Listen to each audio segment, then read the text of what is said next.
কেদারনাথে বাস স্বয়ং ঈশ্বরের। বলা হয় ওখানে স্বর্গ হতে সমীরণ বয়। বরফে ঢাকা প্রকৃতির এক ঐশ্বরিক লীলাক্ষেত্র কেদারনাথ। কেদারনাথ কেন এত জাগ্রত, তার পেছনে রয়েছে অলৌকিক আলো। আসল ঘটনাটি শুনলে আপনিও শিহরিত হবেন। সময়টা ছিল অনেক কাল আগে। তখন বাস বা ট্রেন কিছুই চালু হয়নি। কেদারনাথ ধামে যেতে হলে তখন ভরসা ছিল গরু বা ঘোড়ার গাড়ি বা পায়ে হেঁটে কেদারনাথ দর্শন, যা ছিল অনেক কষ্টের আর সময় সাপেক্ষ। কিন্তু দেবাদিদেব মহাদেবের ভক্তরা ভগবানকে দর্শনের জন্য সমস্ত কষ্টই করতে পারেন, কারণ ভক্তের ভগবান মহাদেব তার ভক্তের সমস্ত বাধা নিমিষেই কাটিয়ে দেন। এমনই এক ভক্ত পায়ে হেঁটে যাত্রা করে কেদারনাথ ধাম। তার যেতে প্রায় 2 মাস কেটে যায়, কিন্তু তখন কেদারনাথে বরফ পড়া শুরু হয়েছে।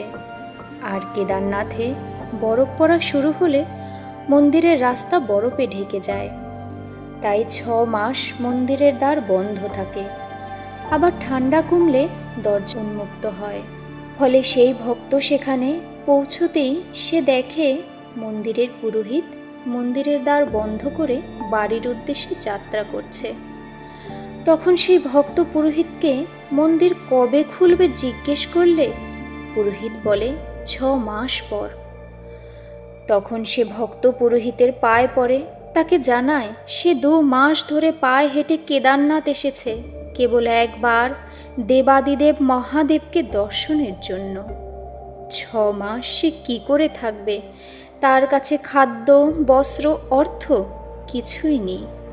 তাই সে বারবার অনুরোধ করতে লাগলো তাকে যেন একটি বার মহাদেবের দর্শন করতে দেওয়া হয়। কিন্তু পুরোহিত তার কোনো অনুরোধেই রাজি হলো না, আর জানালো সে যেন বাড়ি ফিরে যায় আর 6 মাস পরে আসে।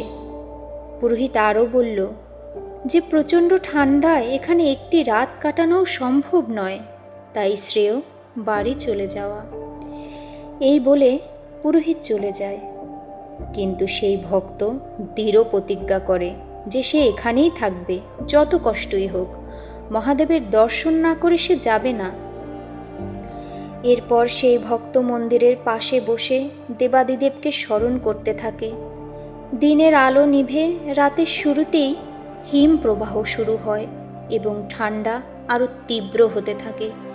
সেখানে এতটাই ঠান্ডা তীব্র হয় যে আর এক মুহূর্তও থাকা সম্ভব হয় না। কিন্তু ওই ভক্ত শিব নাম জপ করতে থাকে। ঠান্ডায় কাঁপতে কাঁপতে দেবাদিদেবের নামই জপ করতে থাকে। এমন সময় এক অঘরী বাবা তাকে দর্শন দেয় এবং তাকে বলে, তুমি এত ঠান্ডায় কি করছো এখানে? বাড়ি চলে যাও, এখানে এভাবে থাকতে পারবে না। কিন্তু সেই ভক্ত বলল সে মহাদেবের দর্শন না করে যাবে না।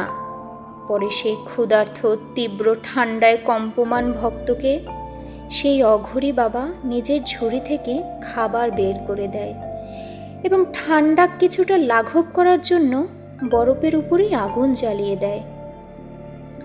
সেই ভক্ত এতটাই ক্ষুধার্ত আর ক্লান্ত ছিল যে সে সেই খাবার খেয়েই ঘুমিয়ে পড়ে।